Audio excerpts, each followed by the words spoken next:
Hello everyone and welcome back to the channel. In today's episode, I'm out in the field. I'm going to be getting up at 2:30 in the morning to drive down to Lake Mattamuskeet, which is an absolute mouthful to say. It's also the biggest lake in all of North Carolina, around 6 miles wide. Why am I getting up so early and heading there? Well, because we're going to have one of the most spectacular sunrises we've had here in North Carolina in months, and I can't afford to miss it. After that, I'm going to be hanging around the local area, being a menace with my camera, before heading back to the lake to capture some astrophotography for the first time ever. Now, because I can't afford to miss the sunrise, I'm going to set as many alarm clocks as possible to hit the road at 2:30 in the morning. So come and join me. Let's go. Well, good morning. It is 8:40 a.m. I was due to be here 90 minutes ago for sunrise, but I completely overslept. Shock. The reason why I'm here is because last night I checked on a few weather apps and the wind was due to be less than 2 knots. And it became an absolute no-brainer to come here because when it's less than 2 knots of wind, Lake Mattamuskeet looks something a bit like this.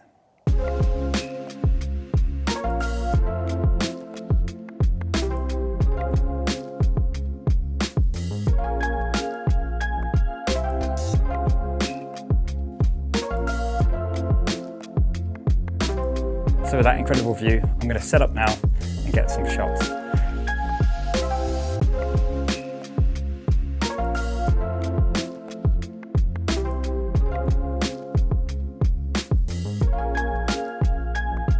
Now I have actually been here before. I was here a few weeks ago and unfortunately it was quite a lot windier. It was probably about 12-15 knots of wind. So all this water was rippling and I had to do some long exposures at sunset, which looked pretty good. But I don't think you can beat this perfect reflection that you get on still days like today.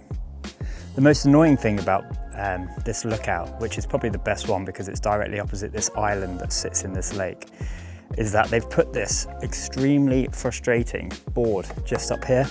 So if you want to get at almost surface level with the trees, you just can't do it. So you have to raise your extender, your central extender on your tripod, and even then that doesn't get you clear of it.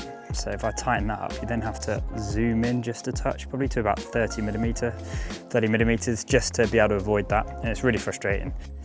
This is one of those opportunities when you have, I think on most mirrorless cameras now, you can set an actual aspect ratio. So I'm going to try 16:9. I'm shooting in RAW, so nonetheless, none of it's permanent. When I go back into Lightroom later, I can go back to the original aspect ratio, but it just helps you visualize the framing that you want for that picture, especially if you're going to look at printing it out afterwards. See how it looks.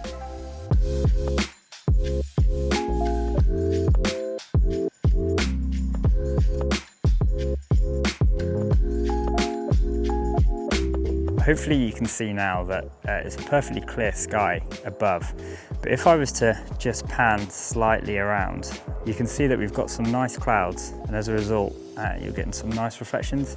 I think that would add a lot to the frame, but unfortunately you can't control the weather, so I'm going to hope that they blow further east. Until then though, I'm just going to focus on taking some telephoto shots, just trying to really focus in on some unique parts of the frame. Something that's just jumping out at me straight away is this lone tree over here. So I'm gonna see how that looks.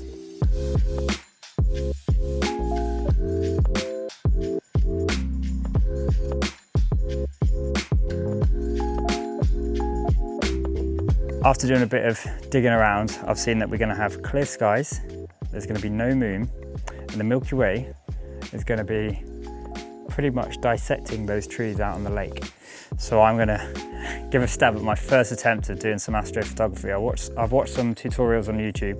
We should be, I've pretty much been given the best conditions possible. So if the photos don't come out well, I've got no one to blame but myself. It's definitely not the gear. I'm going to be shooting it on my Canon R5 Mark II. I've got a 16-28mm f2.8 lens. I've got a pretty sturdy carbon fiber tripod. So all we have to do now is somehow find something to kill 12 hours with. And being here at the biggest natural lake in North Carolina, I don't think I'm going to struggle. So let's get out, let's see if we can photo anything unique, anything cool, and make use of these reflections. Let's go.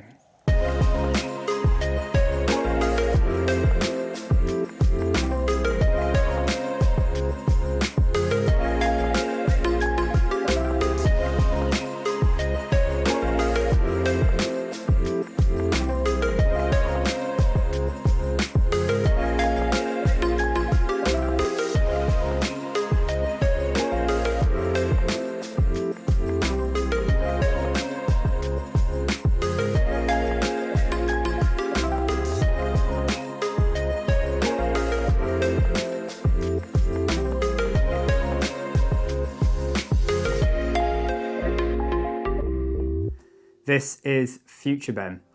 Now, before I show you my first attempt of astrophotography, here are two big lessons that I learned. The first one was I had my camera set up on an interval timer, so it was going to take a 20-second exposure, save it, and immediately take another one. And I just had it do that until infinity, until it ran out of battery. The main issue there was, as the night progressed and it got cooler, the front of the lens had a build-up of condensation on it, which meant that the last 100 photos were completely unusable. So if you are going to use an interval timer, maybe just set it up to take 30 photos and then just quickly check, use the playback function and just make sure that all's still looking good. That's the first one. That's the first mistake I made.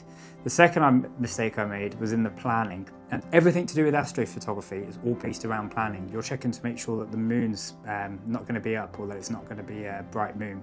You're checking the weather. You're checking the location, the light pollution. And I did all of those things, but I neglected one thing. And you probably heard me mention it in the video. And it's that I'm hoping to get a good picture of the Milky Way.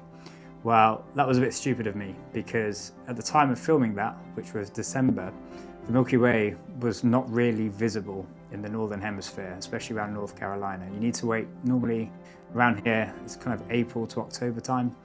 So, although I did get a photo of the stars and it looked pretty cool, unfortunately, there's no Milky Way in it.